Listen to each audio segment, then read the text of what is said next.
point do you realise you might not be able to get pregnant? It didn't cross my mind. I just assumed I could. But what if you can't? What if the reason that you can't is because of you?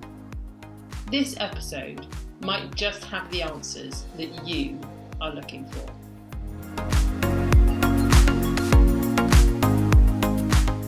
Hey everyone, thanks for tuning in. During this podcast series, I will be interviewing 6 awesome women who will be sharing with us their mum stories. My guest today is Hils Crisp. Thanks for joining me today, Hils. So, the question is, who is Hils Crisp? Dun, dun, dun.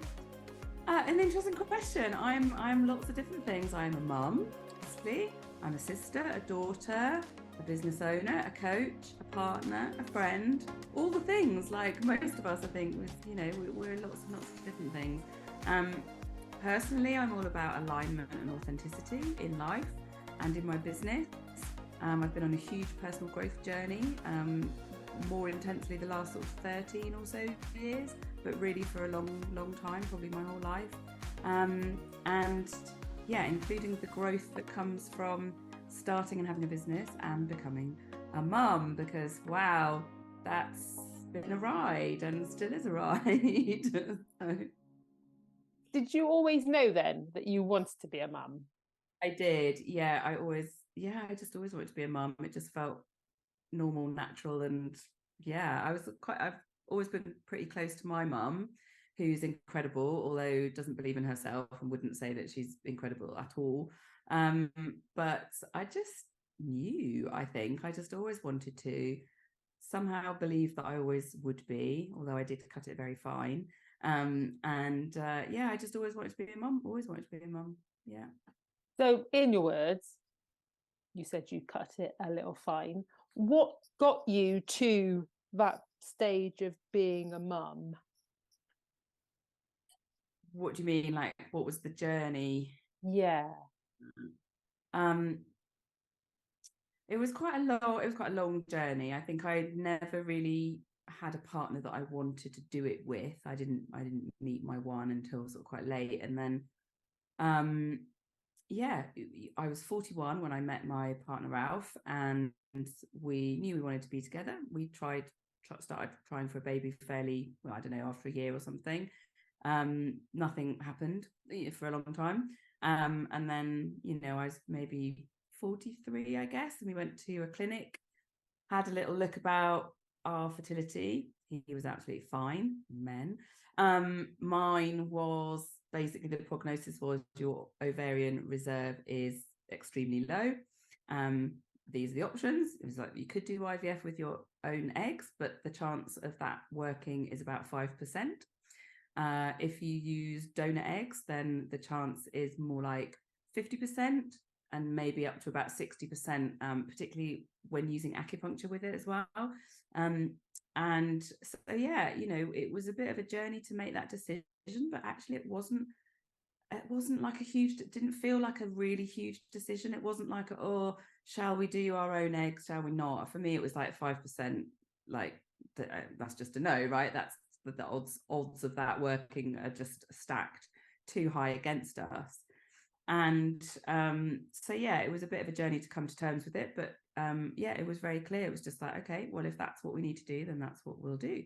So we chose an egg donor who sounds lovely. We had a bit of information about her, and she wrote a personal letter about herself, and just makes me cry if ever I read it, because she sounds very much like me, and she was the obvious choice when we sort of had to narrow it down. I got pregnant at 44, had quite a difficult pregnancy. And then I had a baby at 45. So as I said, just cutting it pretty fine. Our little miracle came along when I was 45. And then I think I was already in perimenopause, but kind of hit perimenopause straight after that, really, although I didn't really realize for a while, because I was so tired. I had a baby that didn't really seem to like sleeping at all. And so it definitely has been quite a journey, but yeah, I wouldn't change him for the world. He's an utter, he's just delicious and lovely most of the time. And yeah, he's sort of 3 3/4 now. So yeah, been a little while of being a mum. So you have gone through quite a bit, more than the average person, from both an emotional point of view, a physical point of view, and having to go through those different, I was going to say, events to get you to where you are today. Yeah, absolutely. Yeah, it was definitely not what we expect, not what I expected. But in the end, time was running out. So then, yeah, it's all just been a miracle, and we're so glad we were able to do it, really. So yeah, it's lovely. And it is a case, isn't it, that we all assume, because why would we assume any differently, that we can have a baby, that's it, full stop. We don't sort of think around what that means. We just go, right, well, when I want a baby, I will just be able to get pregnant, and that's going to be fine.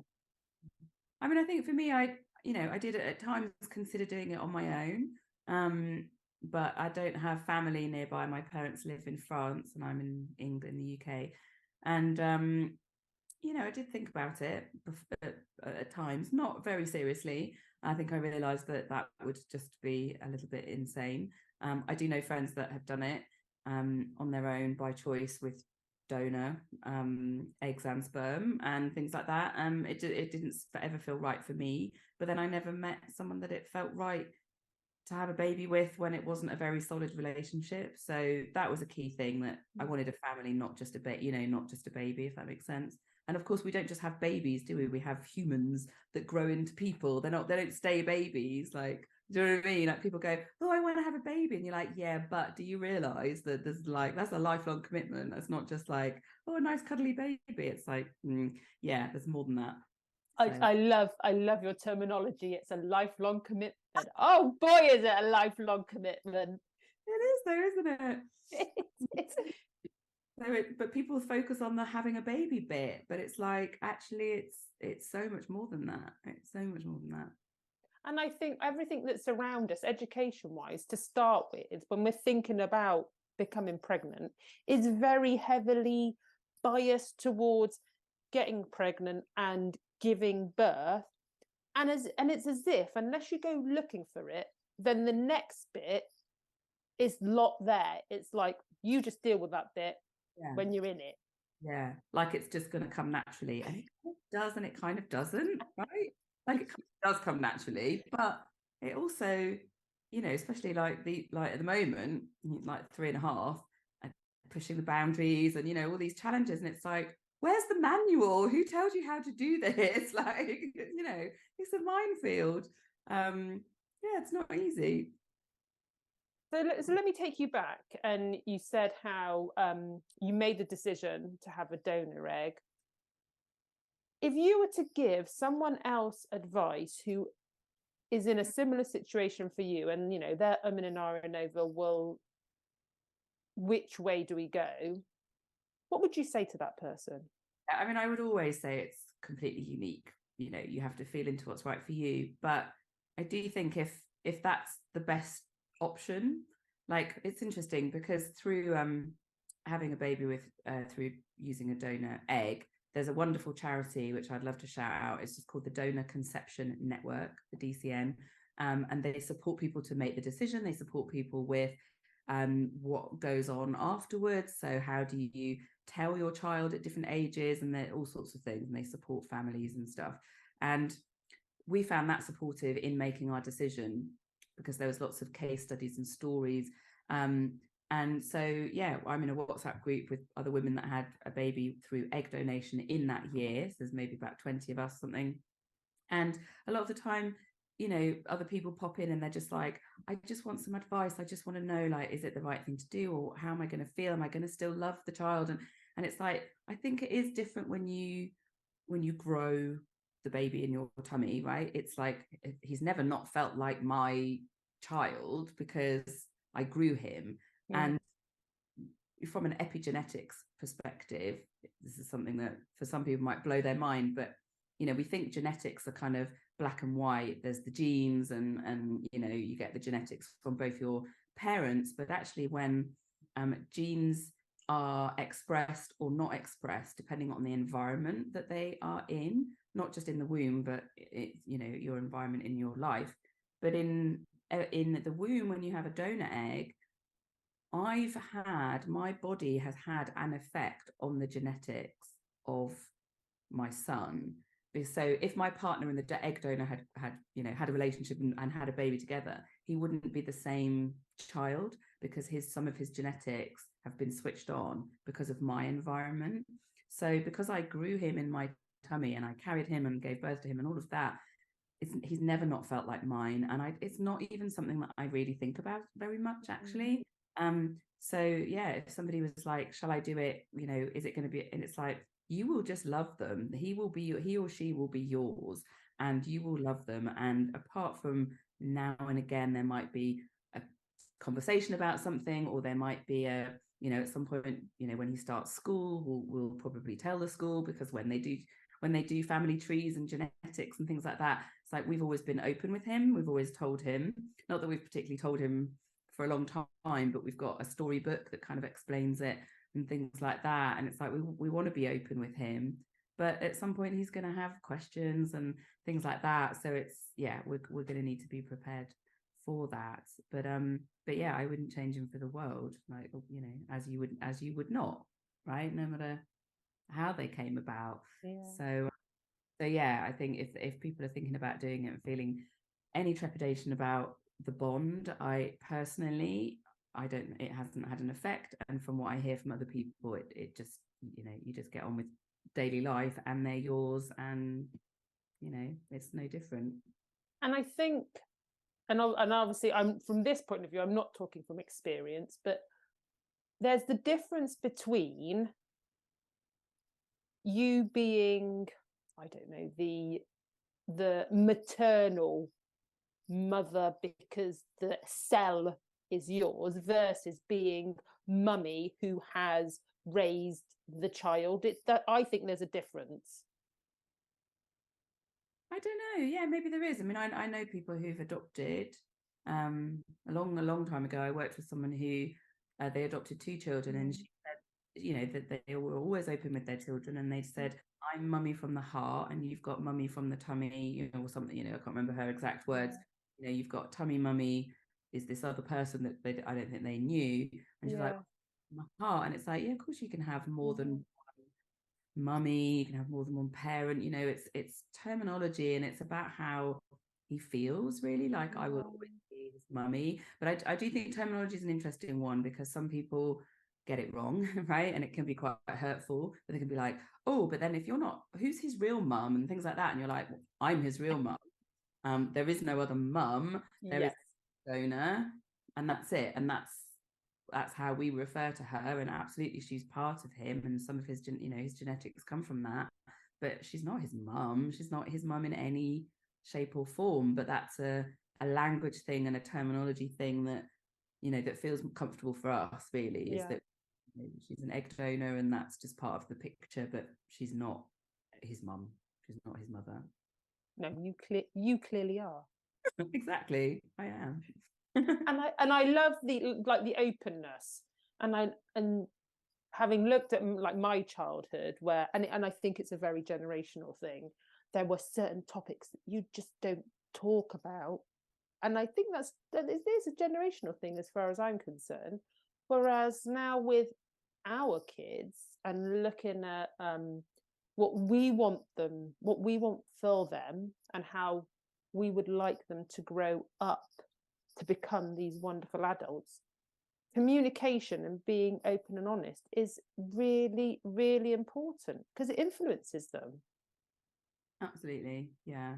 And studies have shown, particularly around adoption, because obviously egg and sperm donation is much more recent. I mean, not that recent, but a lot of things around adoption have shown it's more hurtful if they find out later than if they've just always known. Right? Because then it's just like, well, I just know I'm adopted, and it's fine. So I think it's similar with egg and sperm donor kids, or donor conceived children, is that it's just better if they know from the start, because they'll find out at some point probably anyway, like, come on. And yeah, they're better to know, and then they just take it in their stride, and then when they have questions at different ages, that'll be bridges that we have to cross. But yeah, and we hang out with other families through the charity. We hang out with other families that have children through donor conception. So he's got friends who are also egg donor conceived.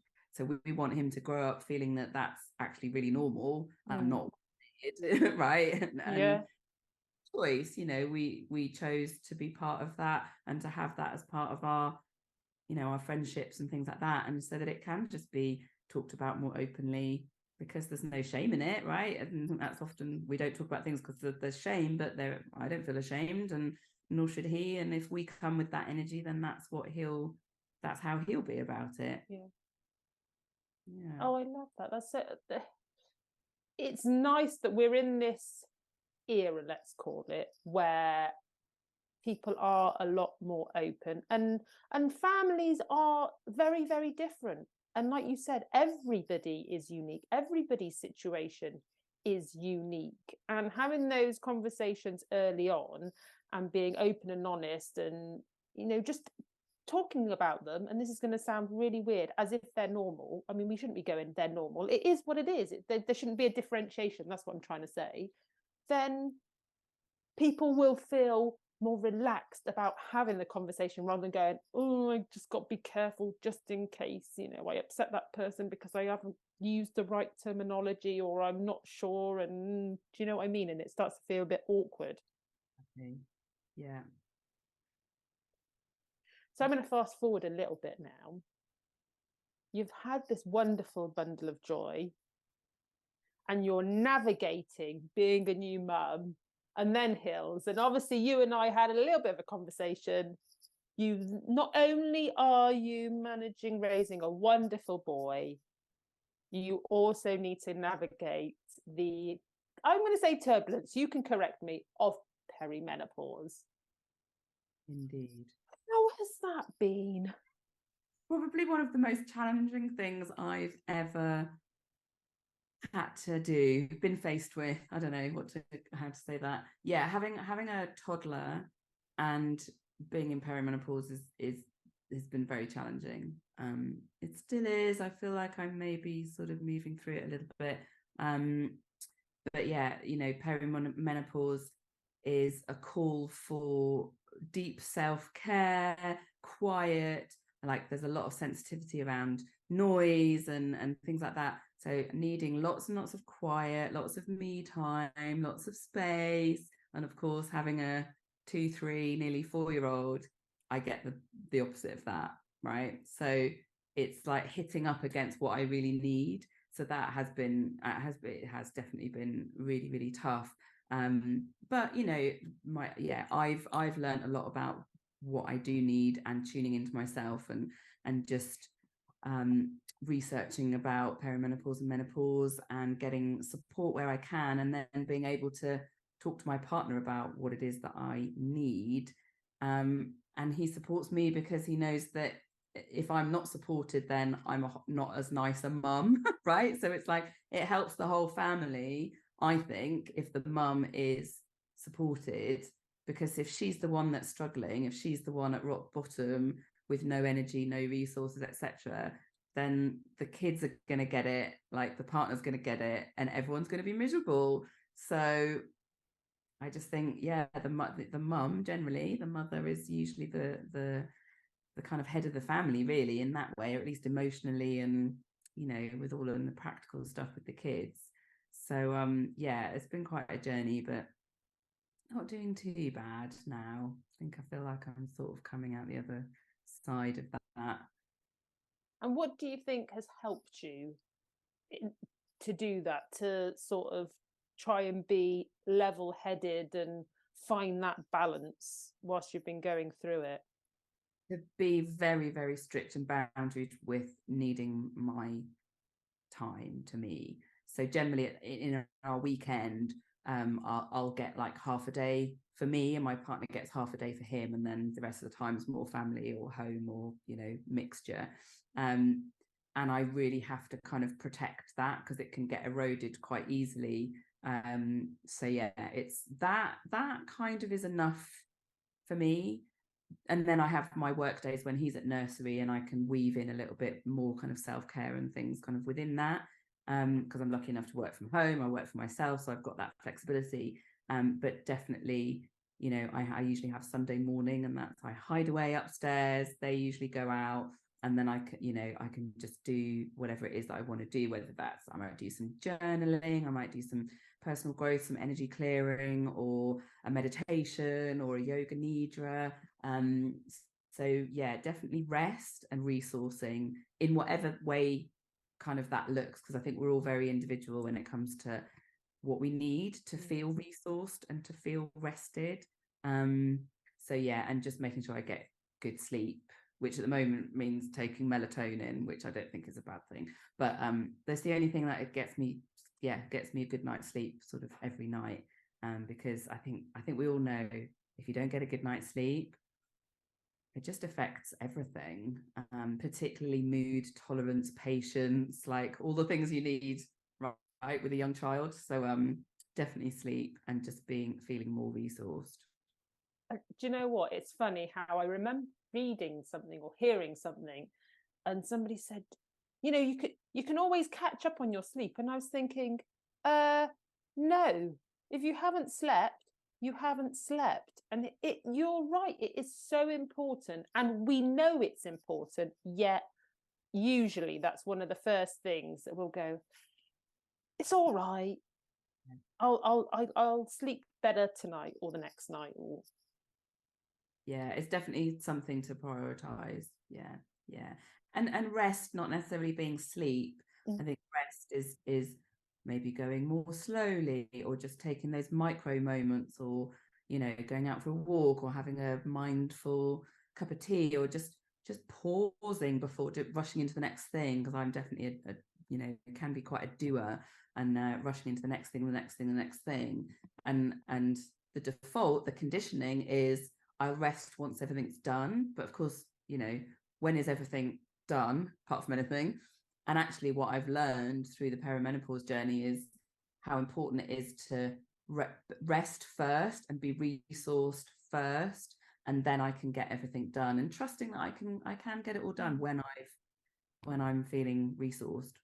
So yeah, and I definitely. think that just, sorry, Hils, it just adds extra weight to the fact that we need to recharge our batteries. Absolutely, you know, and I do think men are a bit different. You know, they've got different hormones going on, and I think the testosterone gives them a bit more stamina and drive, and just that constant that access to constant energy. But women are much more cyclical. We're much more, you know, we ebb and flow a lot more, and yet we live in a world that is very on all the time, masculine, you know, testosterone fueled world, and it doesn't really work for us women. So it's a real, like, you know, revolution to look after ourselves and to come away from that craziness, and to be like, actually, this is what I need right now, and to pace ourselves. I think. Yeah, very much so. And it's something that we can take, not just sort of a perimenopause phase or first time mum phase. It's something that we need to be aware of and naturally build into the way we live from the moment we start going through puberty, because it's not like something that happens and then goes away. It's lifelong. Yeah. You know, I wish, like, my mum wasn't educated about periods. I mean, obviously, you know, she had them, but not about the cyclical nature of it, and how actually we do need to rest and slow down in that winter phase when we're bleeding.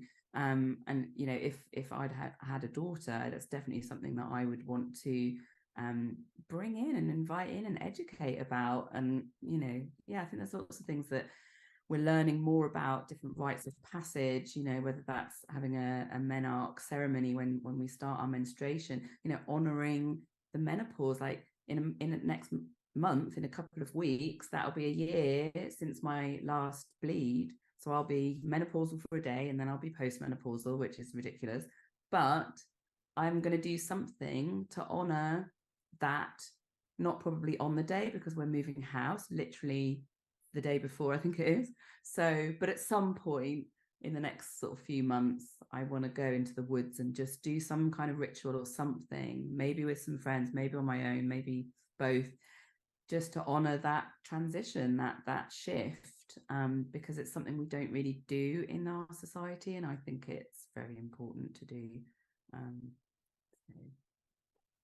And when we look at different cultures and the way other cultures view different ways that we develop, there is more ceremony and celebration and wonderment, as opposed to there's a lady who I interviewed on the podcast called Alison Thieker, and she helps women going through perimenopause, menopause into postmenopause, and she said, the traditional man's view of menopause is when women become really boring and ugly, and words to that effect. I can't remember exactly what she said. And I was thinking, if our culture is viewing women as becoming like grumpy and unattractive and so on, once we get over the hump, no wonder as women we take on the burden of, well, we're going to be boring and grumpy and nobody's going to want to be in our presence. But the thing is, the best thing about menopause is the grumpiness, not the grumpiness, but the best thing is it's a call to really know yourself, to set the boundaries that you probably haven't been setting because you've just been giving and, being mumming and whatever, to actually go, no, to actually start saying no. But the world sees that as grumpiness, but it's not. It's just nope. This is a boundary and I don't give her anymore, and this is it. This is what, this is going to, I'm going to honor myself. And it usually comes to it because we're exhausted, but actually what an amazing transition to get to that point where we just go, this is who I am, take it or leave it. This is the rules that I live by. That's it. Right. And it's like, we come into our power, I think, quite massively through that transition as well. But you're right, other cultures honor menopausal women in a completely different way. They really honor it as, moving into that more wise archetype, and honored a lot more than we do here. But yeah, the men just care about, women being horny in their fertile years, and when we're not horny, then they don't want to know. But actually, we're the leaders as well, and we've got a lot to offer. So I think it's changing, but the education around menopause needs to be wider, so that not just women know it's coming. I didn't even know it was coming. I mean, I kind of heard about menopause. I'd never heard about perimenopause, until it was here, and I was like, why am I having such a hard time? So I think, there is a lot more being talked about it all, and for us as women as well as for men, because if they actually understand it, they can be a bit more empathetic and understanding about it, rather than Googling, how do I get my wife to want sex again, right? Which is that's what happened with us. He was like, I'm Googling all this stuff, and and I'm going, this is my nature. Stop making my nature wrong. This is what I'm meant to be doing at this time in my life, and you're just going to have to deal with it, sort of thing. But he educated himself, so it was,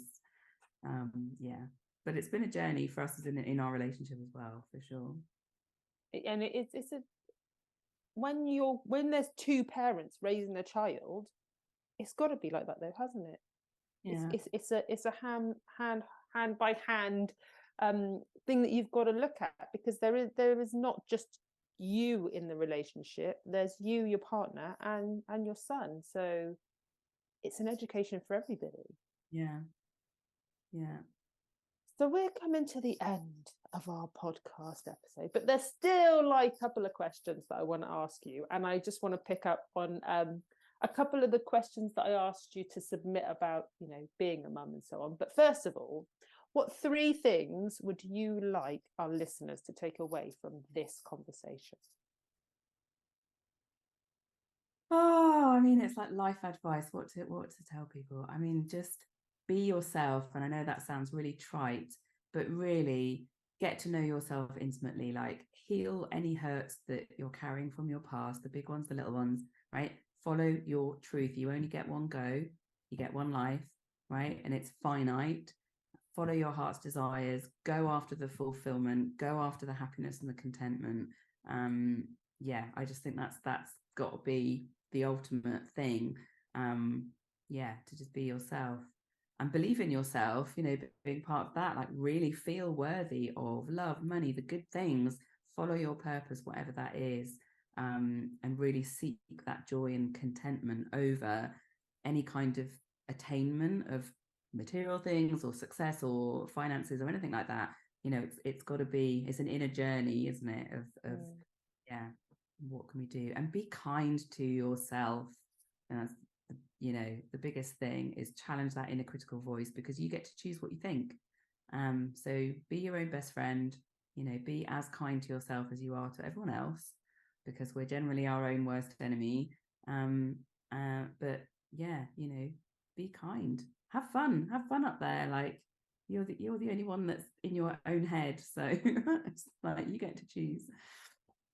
And before I ask you how our listeners can connect with you, I just want to read out your statement about the best thing about being a mum, because I love it and I would so agree with you, is the immense love I feel in my heart and the impromptu cuddles, kisses and displays of love for him.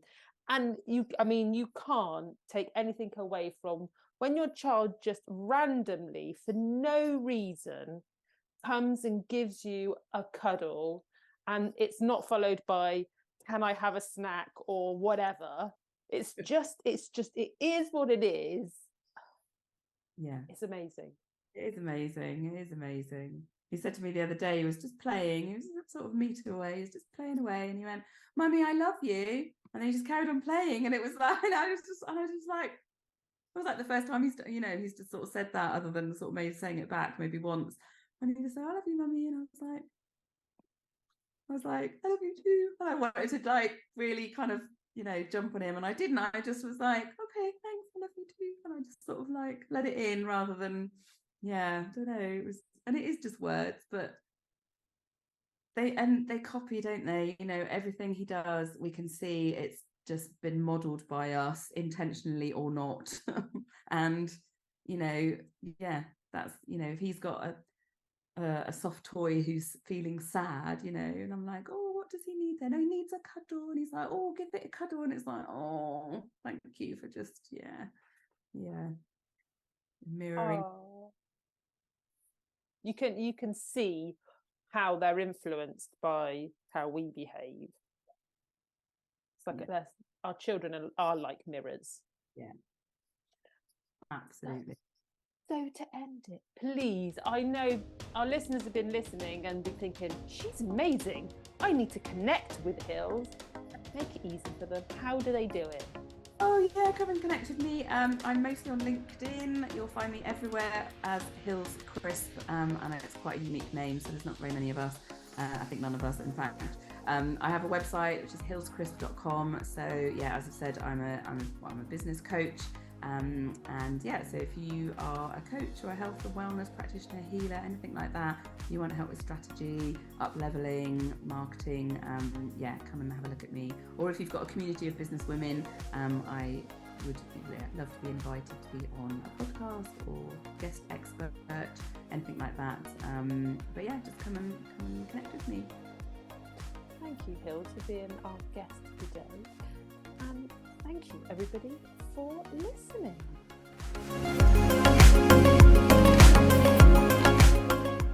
Thank you for listening to this episode of What the Mum. If you enjoyed it, I've just got a little favour to ask you. Go ahead and tell all your mum friends so that more mums can share their stories of motherhood. And also, don't forget to subscribe and come and connect with me. Take care, everyone, and see you at the next episode.